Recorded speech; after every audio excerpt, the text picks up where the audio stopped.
Some of us, they can't tell me nothing. We think we know it all. You see, when I was a young adult, by the time I was 18, I don't tell me father. You see, when I turn 18, I go move out. I go move out and get me own house. And I go carry my brother and sisters with me because we ain't like where we there. Yes, I tell the man so. Now look back, I thought to myself, what the dickens did I know? I didn't know nothing. So there are all kinds of things that go into adulthood. And the lumps and bumps come because that's the way you learn and that's the way you develop. Similarly is the Guyana story. So let me get into it.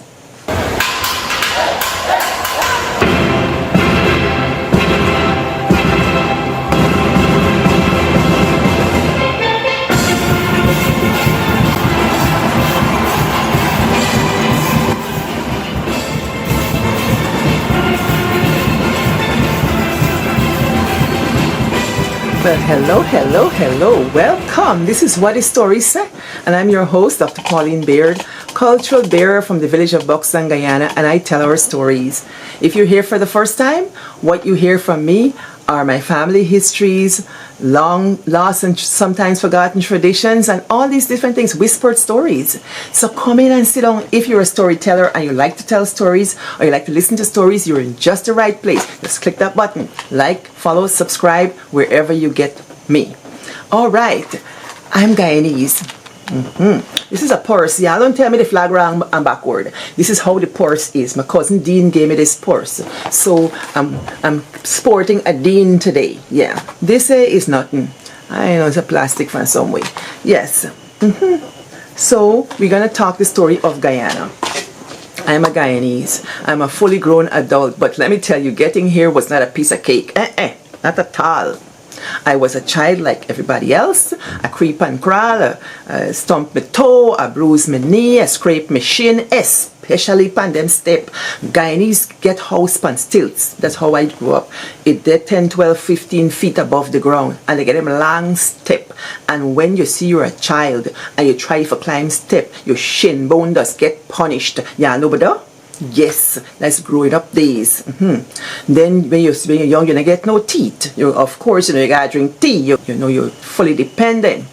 They got to feed you. When you get your one tooth and you get your 2 teeth, and so you start from mash little rice. Then you take your little Cyrex. Yeah, I know the cereal back in the day. I want some Cyrex, Anybody know if I get Cyrex? Me want little Cyrex.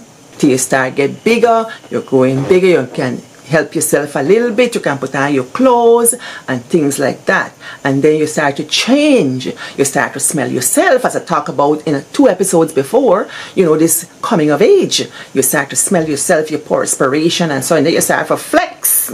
You want to have more power and say in your life, in the adolescent stage and in the teenage stage and so on. Young adulthood, oh yes, you're there on your own, you get your job, you're looking into your career, you might have had your subjects done.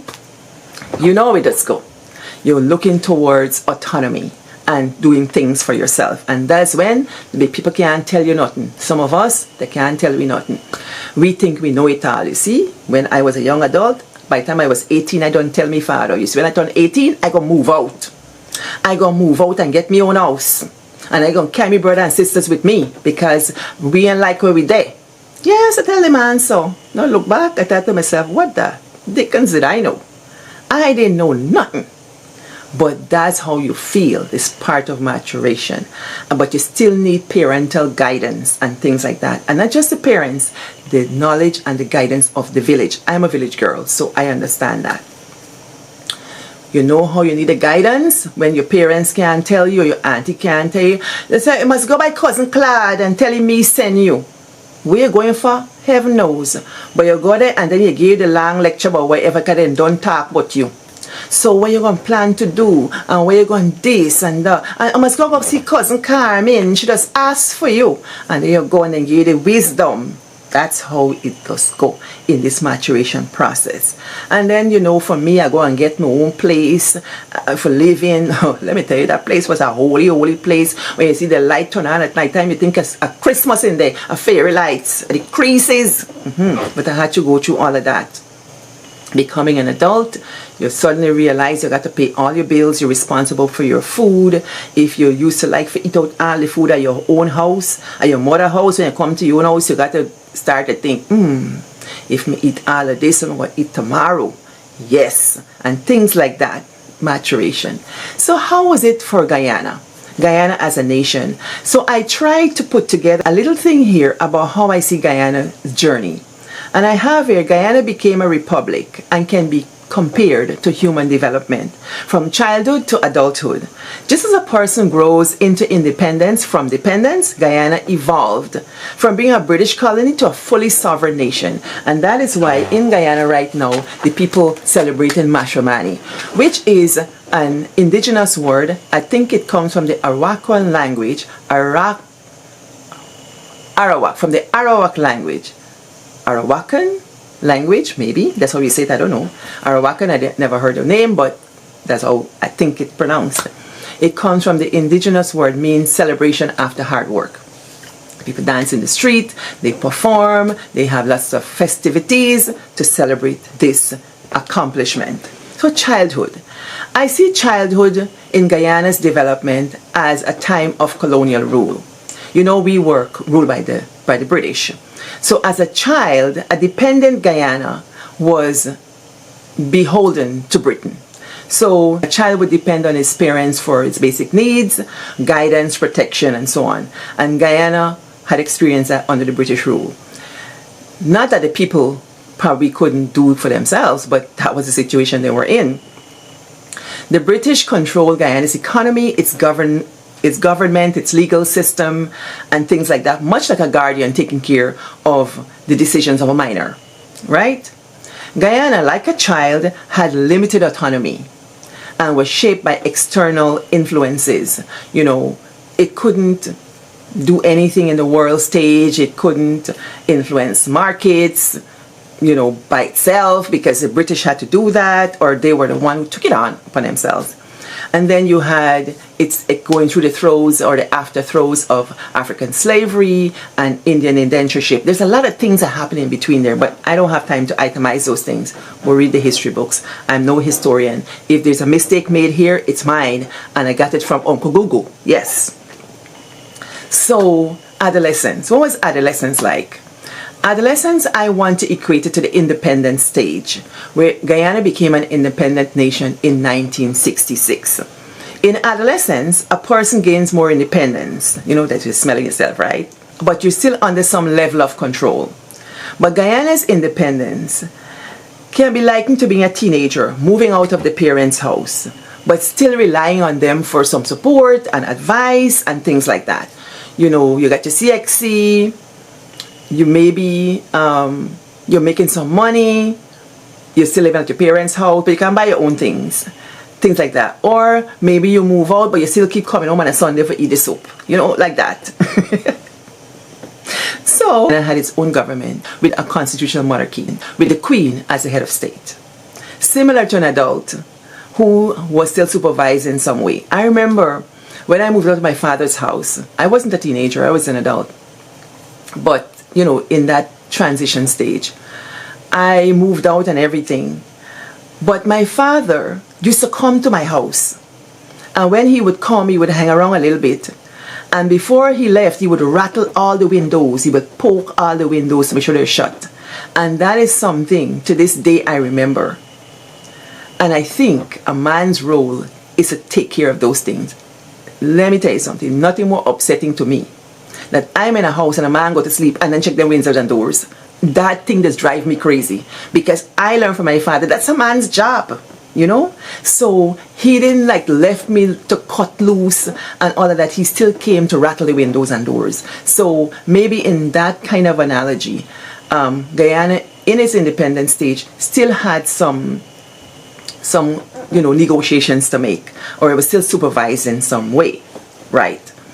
Then next thing, we're moving into adult stage. This is a republic stage, fully grown. So becoming a republic, I have here in 1970 was like reaching full adulthood, when a person no longer depends on their parents and makes their own decision.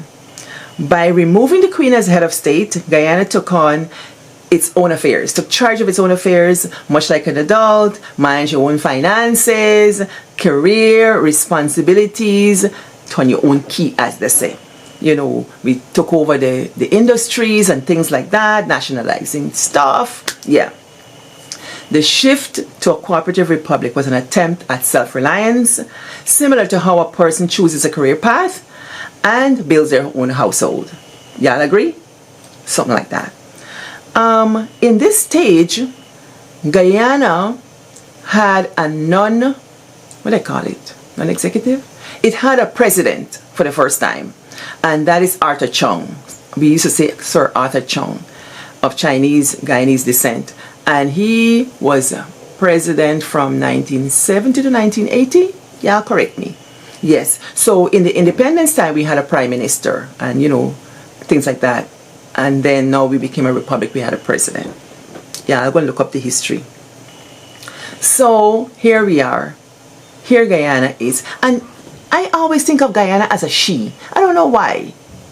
But this Independence Day, I've read, the 23rd of February, was supposed to align with the coffee revolution. Coffee, the African Revolution in 1763. Yeah, I think that's it, 1763. Let me just check to be sure. Yes, 1763 Berbice Rebellion, when the Africans rose up against their captors. Yeah, and then we had this non-executive president. So adulthood, ongoing growth and challenges. Even in adulthood, a person faces challenges. Like I said, when I lock my window, I move out at this house, I buy everything. I got curtains, I got chair, I got sofa, I got poof.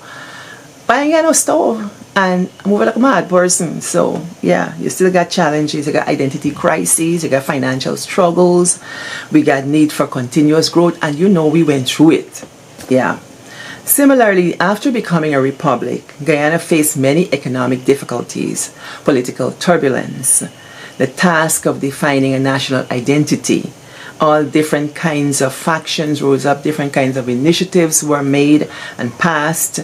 And just as an adult learns from their experience, Guyanese learn to do that. We learn how to adapt and to meet the challenges of life's demands.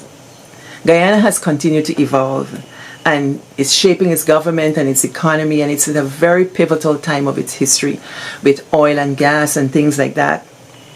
And its cultural identity is still evolving, and it's also responding to external and internal changes. So what do you think about Guyana? Do you think that she's done a good job? Do you think her future is bright? I tend to be an optimistic person. And if I know anything about human development, it's always ongoing and evolving. So I have the same hope for Guyana. What y'all think? Y'all talk your thing. Press the button and let me know what you think.